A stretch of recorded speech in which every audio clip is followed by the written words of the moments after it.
Hello everyone! So, Hi! today is March 1 and nag-decide kami na mag-join sa Mount Ulap day hike for tomorrow. And excited na po kami i-share sa inyo yung mga magiging experience namin doon. At gusto rin namin magbigay ng tips para sa mga beginners na kung ano yung mga dapat i-prepare at paghandaan bago yung event. So guys, bali yung day hike namin sa Mount Ulap is traverse. Bali dalawa kasi yung pwedeng back trail or traverse. Yung babalik yung mga nag-hike dun sa kung saan sila umakyat, babalik sila. Hindi nila tatapusin yung pinaka dire-diretso hanggang kabilang bayan, parang ganun. Kasi kung magba-back trail guys, medyo malayo talaga yung lalakarin. Pero kung magta-traverse kayo, mas mabilis yung pababa niya. Yun nga lang, medyo grabe kasi yung assault guys. So, kailangan mag-ready kayo. Medyo masakit talaga sa tuhod. Pero ang advice namin... Sobrang sakit sa tuhod. Ang advice sa amin, magdahan-dahan lang sa pagbaba. Kung merong gustong mag-advance sa atin sa pagbaba, paunahin na natin sila. Basta tayo, kung ano lang yung kaya natin, yun lang yung gawin natin. Huwag tayong magmadali para iwas injured na rin. Siguro. So yun, magta-traverse trail kami. So, good luck. Bale, meron palang 3 peak na aming aakyatin. Kasama na dun yung summit. Ano nga ba yung 3? Yung first, si Ambanao Paway Peak. And then, yung pangalawa is Gungal Rock. And then yung summit natin si Mount Ulap. So, bali si Mount Ulap ay may elevation na 1,846 meters above sea level. Bale, yung simula dun sa Mount Ulap na summit, Hindi, simula sa jump off, papunta sa summit. ayun, So, may layo siyang 6 kilometers. And then, yung pababa, may layo 3.1 kilometers. So, bali, in total, 9.1 kilometers. 9.1 kilometers. Traverse yun, hindi nababalik ng jump off. Yung iba naman kasi guys, kaya pinipili nilang mag-back trail na lang kasi yung iba talaga hindi na kaya yung pagbaba doon sa traverse kasi nga medyo talaga, Sobrang tarik talaga. hindi kakayanin. Kaya pinipili na lang ng iba na mag-back trail. Pero okay din naman yun sa mga kaya. Siguro mas advice namin, traverse na lang kayo para mas mabilis yung pababa. Yun lang. Ready ka na mag-hike? Ready na, excited na. Okay, let's go. So, start na nga po yung biyahe namin ng 10 p.m. At nag-stop over kami dito sa Pangasinan. At nag-take na rin kami ng breakfast namin dyan. So, dito sa area na to, dito ginaganap yung orientation bago tayo umakyat sa Mount Ulap. So, ayan, nag-orient muna kami.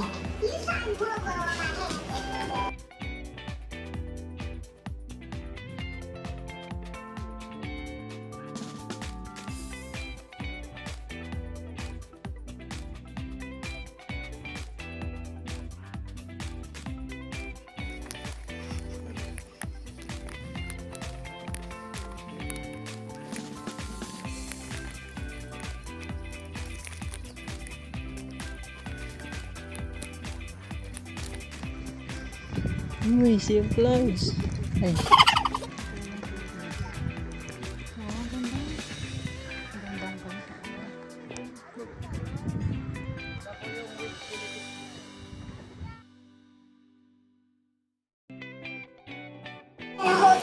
Isa to sa mga view na makikita nyo kapag papunta na kayo ng Ambanao Paway Peak. Yun yung first peak ni Mount Ulap. So, si Ambanao Paway Peak ay may taas na 1,788 meters above sea level.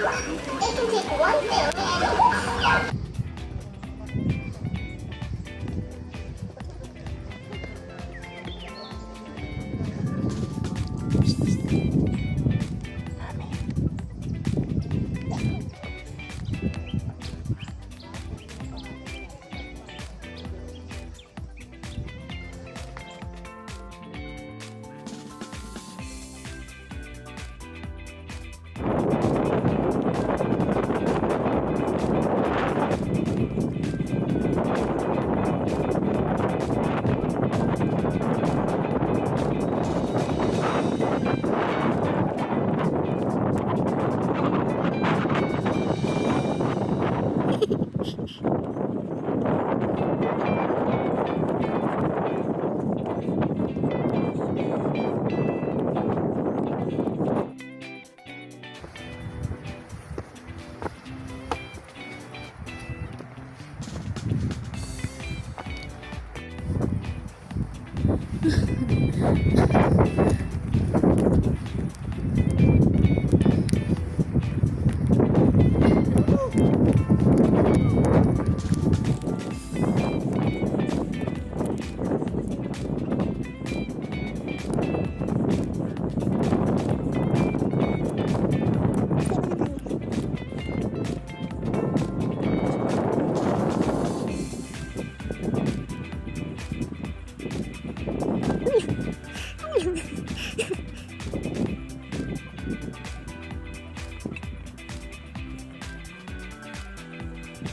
yung view na nakikita nyo papunta pa lang sa first peak ng Mount Ula.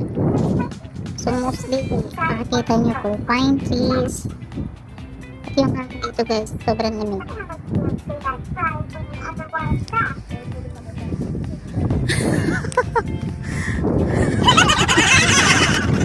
Mama, iday ko to, bahala.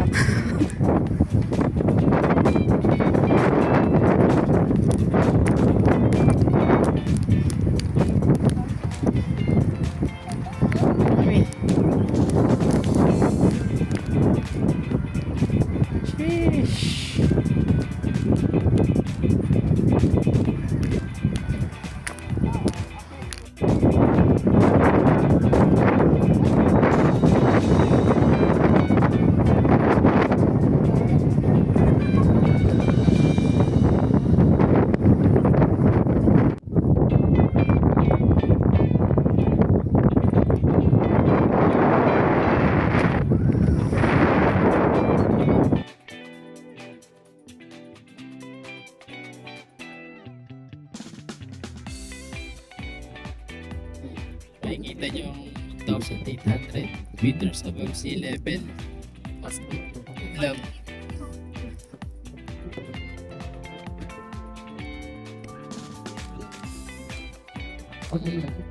Parang ilang buha.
Kahit nakakapagod, ina-enjoy ko na lang. Kasi, minsan ka lang naman naakit ng bundok.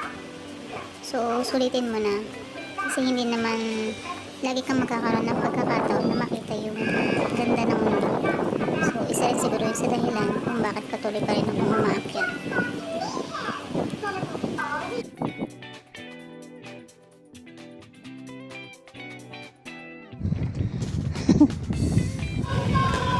Oo nga pala guys, merong trail si Mount Ulap na sobrang lapit lang talaga sa bangin. So, kailangan ng presence of mind at doble ingat sa pagbaybay ng trail.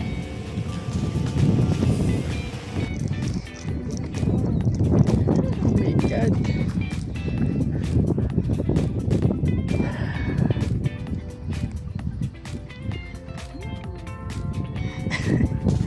Mount Ulap! Tandaan ka dyan, mahulog ka dyan. Guys, nasa Mount Ulap tayo eh.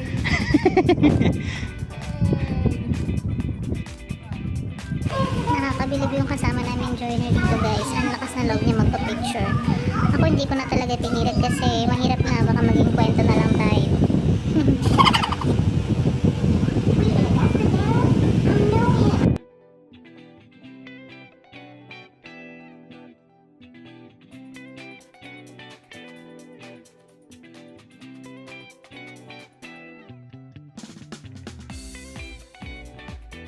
Time check, 10 a.m. in the morning and naka-arrive na po kami sa Bunga Rock which is second peak of Mount Ulap.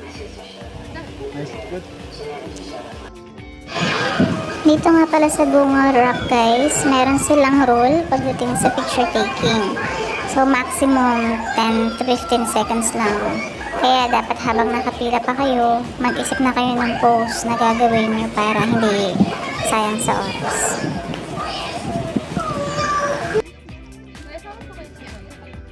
Oh, dahan-dahan.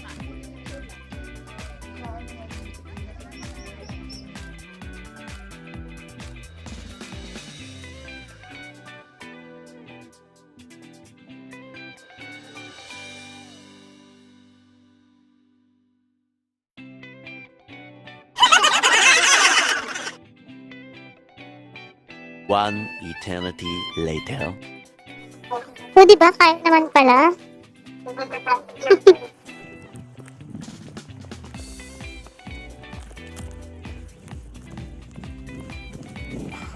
Sa mga oras na ito, pupunta na kami sa summit. Grabe guys, matcha-challenge ka talaga kasi yung trail niya is active baba. Sobrang challenging.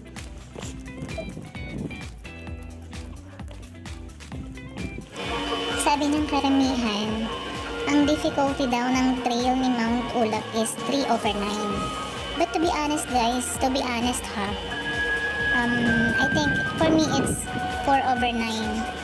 Kasi the way down is more challenging than the way up.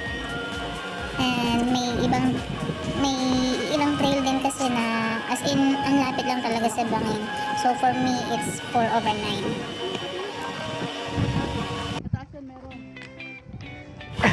Ilang hakbang na lang summit na guys.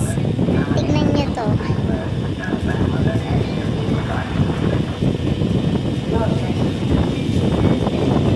Itong part na to, yan pag inakit mo yan, yan na yung pinaka-summit. Yun na ba yung summit na yun? Sobrang ganda dyan guys.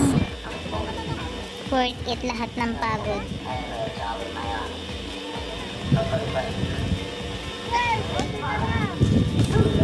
Grabe, napakalapit ng ulap.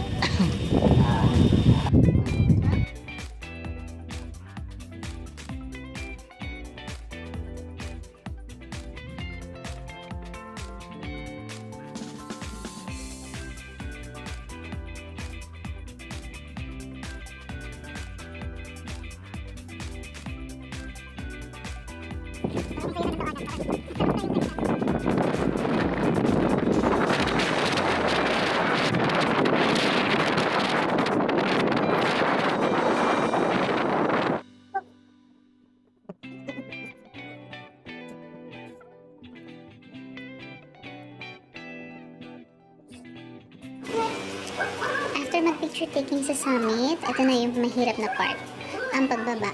Patibayan ng tuhod guys. Reminder lang, huwag kayo masyadong mabilis sa pagbaba, lalo sa mga beginners. Kung meron gustong mag-advance sa inyo, go lang. Take time at alalay sa pagbaba dahil mas mabigat ang puwersa sa pagbaba at masakit talaga sa tuhod. Meron nga palang canteen dito.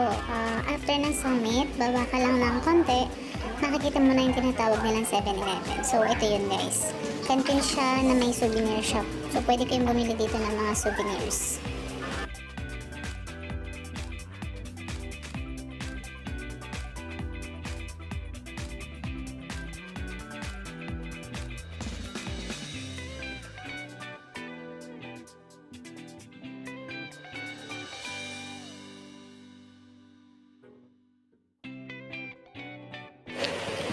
Malalaman nyo lang daw na malapit na kayo sa end of trail kapag nadaanan nyo na yung tatlong hanging bridge.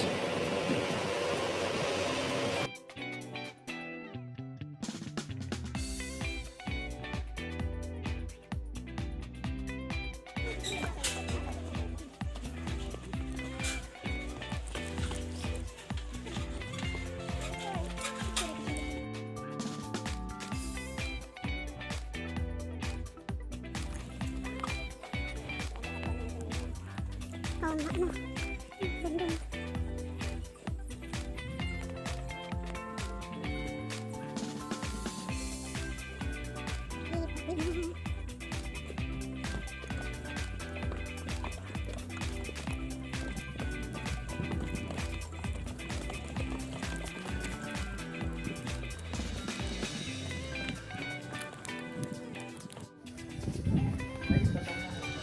Ito na po, highway na po ito.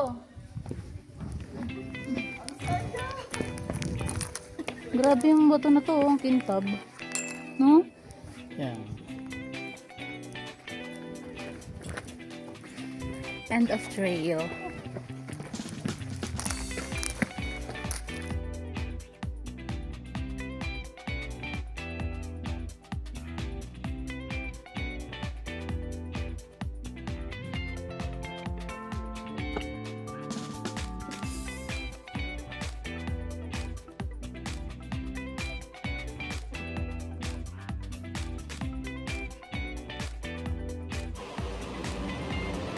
Grabe guys, so hanggang sa pag-uwi, busog na busog kami sa magagandang views.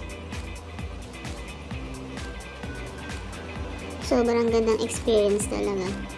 Unforgettable.